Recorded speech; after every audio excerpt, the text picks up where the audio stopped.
What does it mean to have a Bitcoin? Many people have heard of Bitcoin, that it's a fully digital currency with no government to issue it, and that no banks need to manage accounts and verify transactions. And also that no one really knows who invented it. And yet, many people don't know the answer to this question, at least not in full.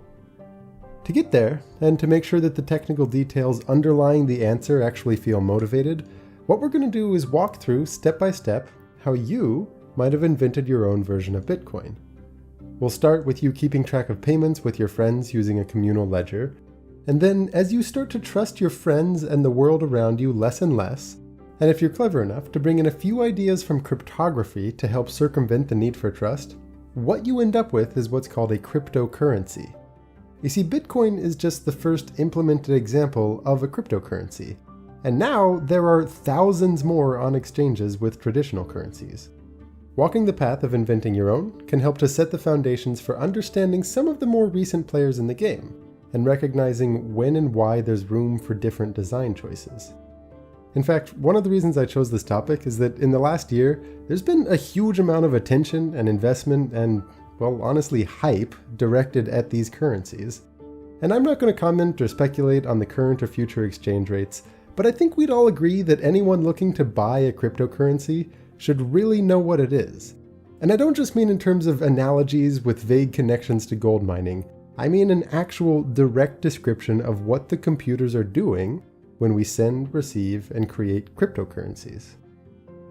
One thing worth stressing, by the way, is that even though you and I are going to dig into the details here, and that takes meaningful time, you don't actually need to know those details if you just want to use the cryptocurrency. Just like you don't need to know the details of what happens under the hood when you swipe a credit card. Like any digital payment, there's lots of user-friendly applications that let you just send and receive the currencies without thinking about what's going on. The difference is that the backbone underlying this is not a bank that verifies transactions. Instead, it's a clever system of decentralized trustless verification based on some of the math born in cryptography. But to start, I want you to actually set aside the thought of cryptocurrencies and all that just for a few minutes. We're going to begin the story with something more down to earth: ledgers and digital signatures. If you and your friends exchange money pretty frequently, paying your share of the dinner bill and such, it can be inconvenient to exchange cash all the time. So you might keep a communal ledger that records all of the payments that you intend to make some point in the future. Alice pays Bob $20, Bob pays Charlie $40, things like that. This ledger is going to be something public and accessible to everyone, like a website where anyone can go and just add new lines. And let's say that at the end of every month, you all get together, look at the list of transactions, and settle up. If you spent more than you received, you put that money in the pot, and if you received more than you spent, you take that money out. So the protocol for being part of this very simple system might look like this. Anyone can add lines to the ledger, and at the end of every month, you all get together and settle up. Now, one problem with a public ledger like this is that anyone can add a line. So what's to prevent Bob from going and writing Alice pays Bob $100 without Alice approving? How are we supposed to trust that all of these transactions are what the sender meant them to be? Well, this is where the first bit of cryptography comes in: digital signatures.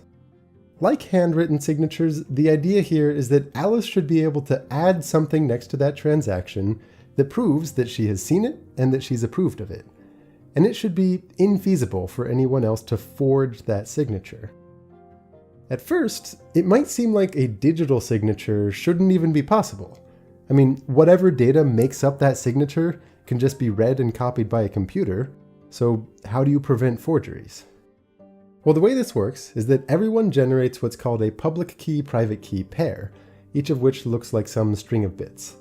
The private key is sometimes also called a secret key, so that we can abbreviate it as SK while abbreviating the public key as PK. Now, as the name suggests, this secret key, it's something you want to keep to yourself. In the real world, your handwritten signature looks the same no matter what document you're signing.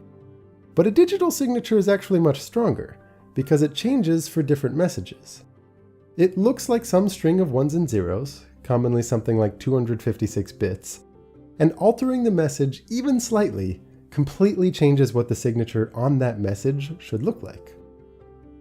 Speaking a little more formally, producing a signature involves a function that depends both on the message itself and on your private key. The private key ensures that only you can produce that signature, and the fact that it depends on the message means that no one can just copy one of your signatures and then forge it on another message. Hand in hand with this is a second function used to verify that a signature is valid. And this is where the public key comes into play. All it does is output true or false to indicate if this was a signature produced by the private key associated with the public key that you're using for verification. I won't go into the details of how exactly both these functions work, but the idea is that it should be completely infeasible to find a valid signature if you don't know the secret key. Specifically, there's no strategy better than just guessing and checking random signatures, which you can check using the public key that everyone knows. Now think about how many signatures there are with a length of 256 bits. That's 2 to the power of 256. This is a stupidly large number. To call it astronomically large would be giving way too much credit to astronomy. In fact, I made a supplemental video devoted just to illustrating what a huge number this is. Right here, let's just say that when you verified that a signature against a given message is valid, you can feel extremely confident that the only way someone could have produced it is if they knew the secret key associated with the public key you used for verification. Now, making sure that people sign transactions on the ledger is pretty good, but there's one slight loophole. If Alice signs a transaction like Alice pays Bob $100, even though Bob can't forge Alice's signature on a new message, he could just copy that same line as many times as he wants. I mean, that message-signature combination remains valid. To get around this, what we do is make it so that when you sign a transaction, the message has to also include some sort of unique ID associated with that transaction. That way, if Alice pays Bob $100 multiple times, each one of those lines on the ledger requires a completely new signature. Alright, great. Digital signatures remove a huge aspect of trust in this initial protocol. But even still, if you were to really do this, you would be relying on an honor system of sorts. Namely, you're trusting that everyone will actually follow through and settle up in cash at the end of each month. What if, for example, Charlie racks up thousands of dollars in debt and just refuses to show up? The only real reason to revert back to cash to settle up is if some people, I'm looking at you, Charlie, owe a lot of money. So maybe you have the clever idea that you never actually have to settle up in cash as long as you have some way to prevent people from spending too much more than they take in. Maybe what you do is start by having everyone pay $100 into the pot, and then have the first few lines of the ledger read, Alice gets $100, Bob gets $100, Charlie gets $100, etc. Now, just don't accept any transactions where someone is spending more than they already have on that ledger.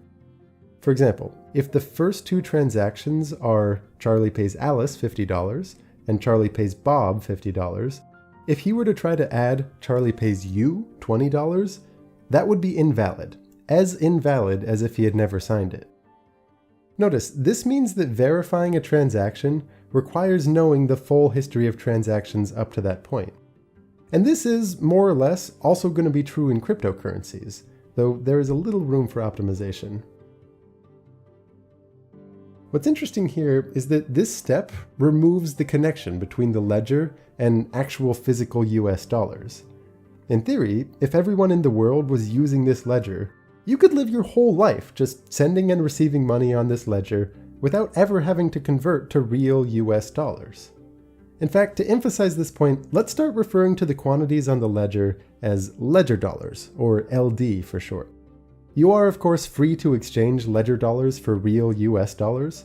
For example, maybe Alice gives Bob a $10 bill in the real world in exchange for him adding and signing the transaction Bob pays Alice 10 ledger dollars to this communal ledger. But exchanges like that, they're not going to be guaranteed by the protocol. It's now more analogous to how you might exchange dollars for euros or any other currency on the open market. It's just its own independent thing. This is the first important thing to understand about Bitcoin, or any other cryptocurrency. What it is a ledger. The history of transactions is the currency. Of course, with Bitcoin, money doesn't enter the ledger with people buying in using cash, I'll get to how new money enters the ledger in just a few minutes. But before that, there's actually an even more significant difference between our current system of ledger dollars and how cryptocurrencies work. So far, I've said that this ledger is in some public place, like a website where anyone can add new lines. But that would require trusting a central location, namely, who hosts the website? Who controls the rules of adding new lines? To remove that bit of trust, we'll have everybody keep their own copy of the ledger. Then when you want to make a transaction, like Alice pays Bob 100 ledger dollars, what you do is broadcast that out into the world for people to hear and to record on their own private ledgers. But unless you do something more, this system is absurdly bad. How could you get everyone to agree on what the right ledger is? When Bob receives a transaction, like Alice pays Bob 10 ledger dollars, how can he be sure that everyone else received and believes that same transaction? That he'll be able to later on go to Charlie and use those same 10 ledger dollars to make a transaction? Really, imagine yourself just listening to transactions being broadcast.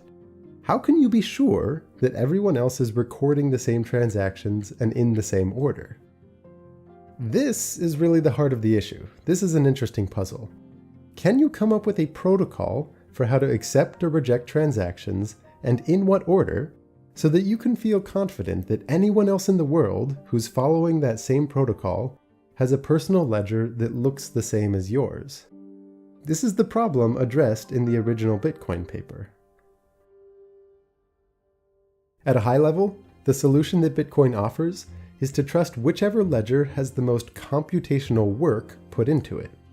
I'll take a moment to explain exactly what that means. It involves this thing called a cryptographic hash function. The general idea that we'll build to is that if you use computational work as a basis for what to trust, you can make it so that fraudulent transactions and conflicting ledgers would require an infeasible amount of computation to bring about. Again, I'll remind you that this is getting well into the weeds beyond what anyone would need to know just to use a currency like this. But it's a really cool idea, and if you understand it, you understand the heart of Bitcoin and of other cryptocurrencies. So first things first, what's a hash function? The inputs for one of these functions can be any kind of message or file, it really doesn't matter. And the output is a string of bits with some kind of fixed length, like 256 bits. This output is called the hash or the digest of the message, and the intent is that it looks random.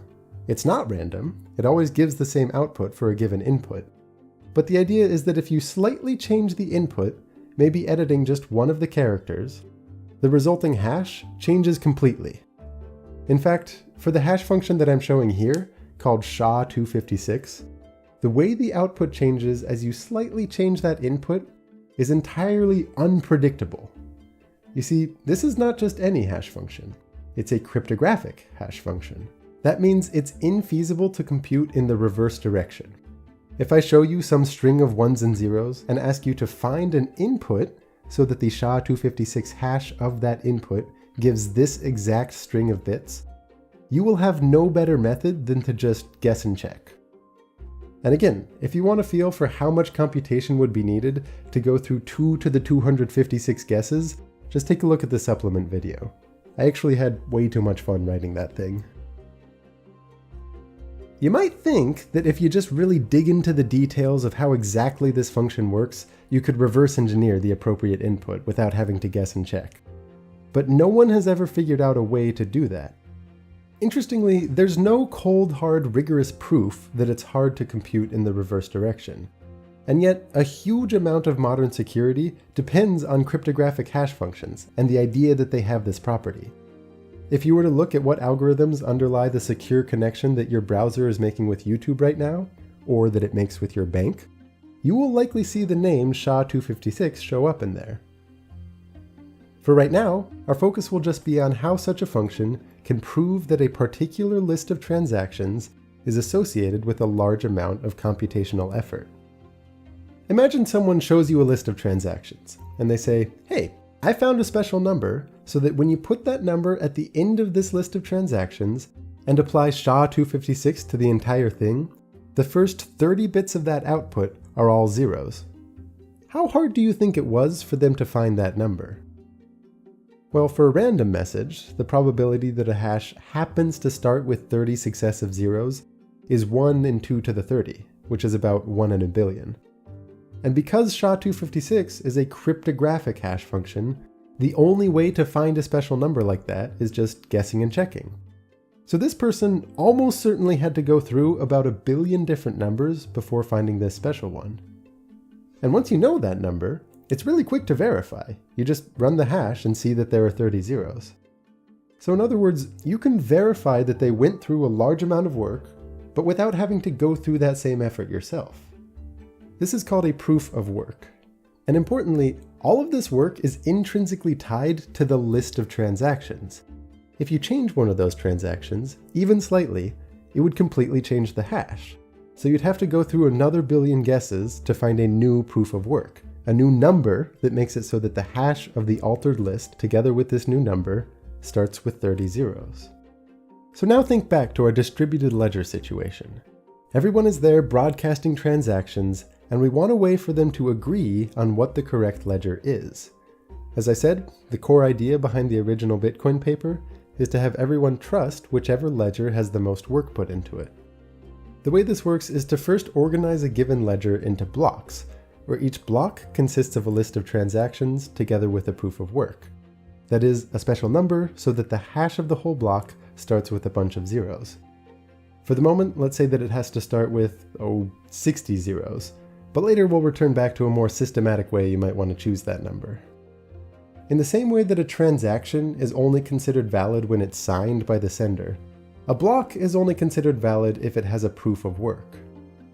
And also, to make sure that there's a standard order to these blocks, we'll make it so that a block has to contain the hash of the previous block at its header.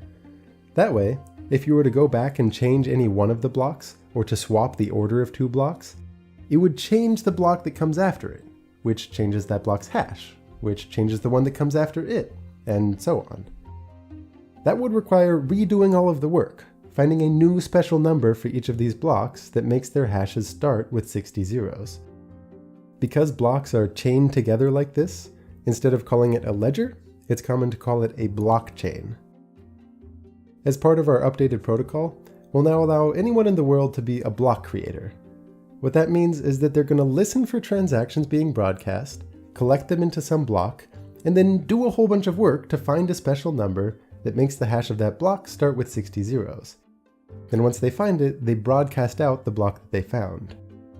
To reward a block creator for all this work, when she puts together a block, we'll allow her to include a very special transaction at the top of it, in which she gets, say, 10 ledger dollars out of thin air.